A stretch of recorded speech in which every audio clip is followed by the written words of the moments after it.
At any rate, folks, we are getting into game number 2 here in the Olimoleague. We didn't talk about the Patreon earlier, so we'll do that pretty quick in a moment. In the top left side of Runes of Sarasa, we got the green Zerg player, Chewbacca. I can't even. Nope. Oh Jesus, that was nope. I tried to roll my R and it fell flat. I was gonna do like a.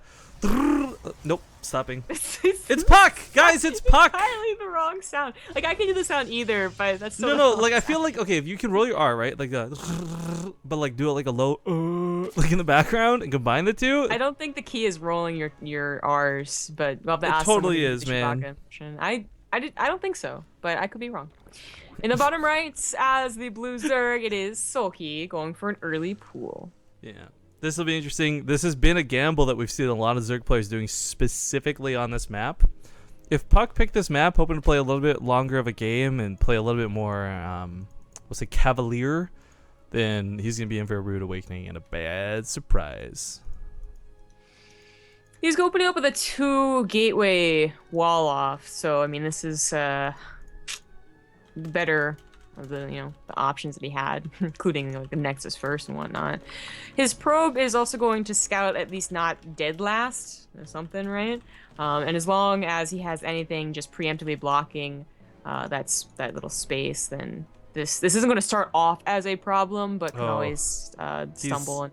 He's just gonna miss that Ling timing. Well, he saw the Lings. Seeing the natural might be that clue immediately. Like, okay, wait, if this is only coming down now. Yeah. This is a gamble to Soulkey. Again, he was playing the 50-50 of which direction this came from. Goes to the top left. And he will get lucky, but for puCK's sake, 1 or 2 Adepts might just hold if it's out in time, but it doesn't look like it's going to be out in time.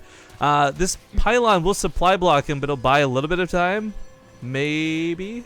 Yeah, so it won't be there to stop the first set of Lings coming through, but then at least there'll be 2 Adepts. Thanks to the opener, you just send 1 back, keep 1 still blocking the ramp. Oh, he's got to get in that wall. Is oh, no. The speed. Oh, no, both Adepts don't have to chase this. I think he knew that there was more Lings out there. I guess he's just hoping to fight in the mineral lines, but if he does so, he's going to give up pylons, crucial pylons no less. Whoa, this is, I mean, it had the potential to snowball, but I figured after he had secured his main with an Adept, like, the fact that this is already snowballing in the main base is quite bad.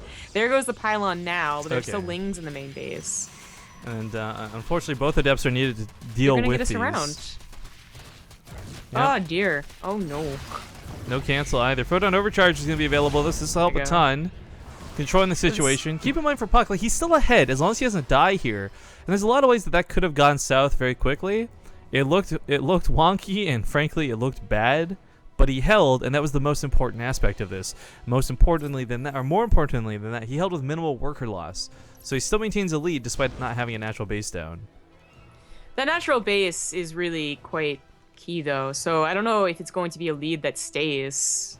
The number is going to change within the next minute and a half, 2 minutes. And at the very end of the day, Soulkey has more control over the map. His Lings will have to probably deal with any Adepts that puCK chooses to basically suicide across the map. But they are very good at making sure that puCK doesn't get with anything sneaky. He'll almost always see the shades go out. Yep. Yeah, the Psionic Transfer can get work done if it gets across the map, but having the Lings see him and he see those Lings, he cancels, decides to come back. I wonder what the bets look like for this too, by the way. A little bit one-sided, about 7,000 on Soulkey, 1,200 on puCK. Dang. But I think after seeing Soulkey win so many Olimoleagues at this point, that's not at all crazy either. Oh, that force field screws that sentry.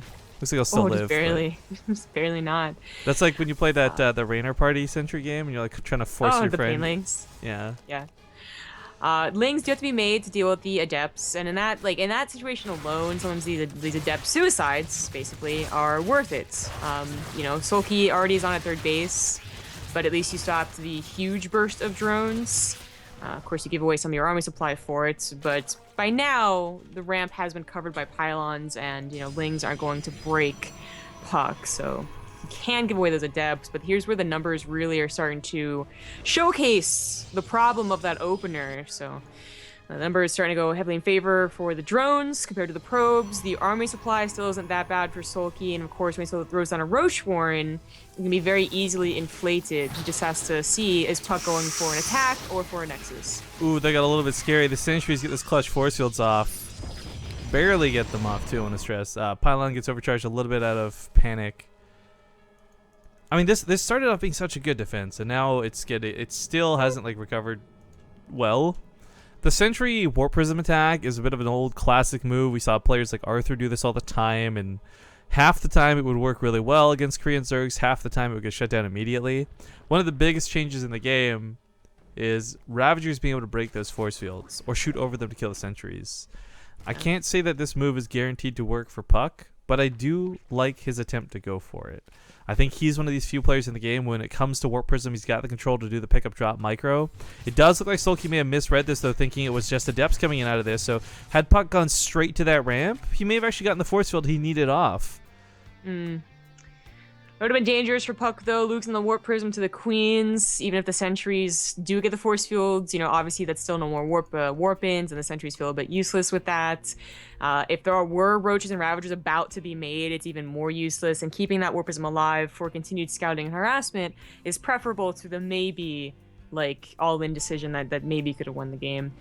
But he's going for 2 Stargates on 2 bases initially. He's trying to get his 3rd now, but there's really not going to be a lot of ground army. So if Soulkey was playing a little more aggressive, he could have had like a Roach army already here, and puCK would have been in trouble. But Soulkey actually went for 4th base. Delayed his Roach Warren, still isn't making Roaches, still going for those drones, and it's really starting to look like a very tough game for puCK. I mean, it was a tough game. He messed up his pylon and Ling's out on his main base, and that all sucked. But now it's just like that feeling of, what do I even do against this? How do I get out on the map? And Phoenixes allow you for time, and then Hydras come out.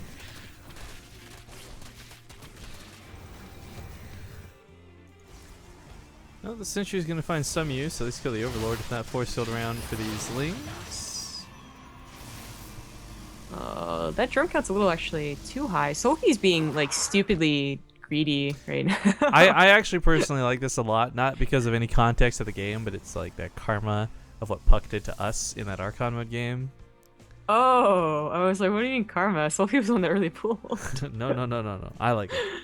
Oh, okay, all right. I mean, he's going to get away with it, so I say stupidly greedy as if he's going to be punished, but no, that's the key. He knows he's not going to be punished. It's still... I'm not sure he would do the same thing if he was facing, I don't know, like Zest or throw out a really good Protoss name that you're scared of just with the name. And I'm not sure Soulkey is getting a 5th base right now. But puCK, while he's definitely a good Protoss player, definitely one of the best Foreigner players for Legacy of the Void when it came out, it just doesn't have that same weight to it.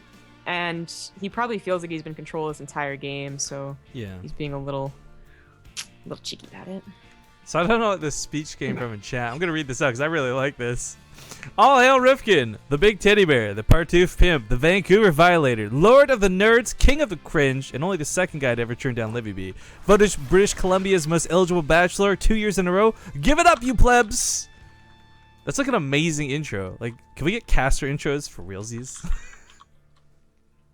I mean... Also, maybe the first ones. We kind of fool ourselves. I know, right? Just to follow that up, by the way, guys, like, confirmed I would not turn down ZvP. Her accent, like, just listen to it all day. Me too. All right, that's a lot. Ooh, okay. That's a lot of Hydralisks on this base. That concave is going to be way too much, and puCK just doesn't have anything to fight with. Those Phoenixes are rushing back home, but there's not even going to be enough of them. He knows it as well. And Soulkey will take this best of 3, 2-0. Rather easily, I gotta say, too.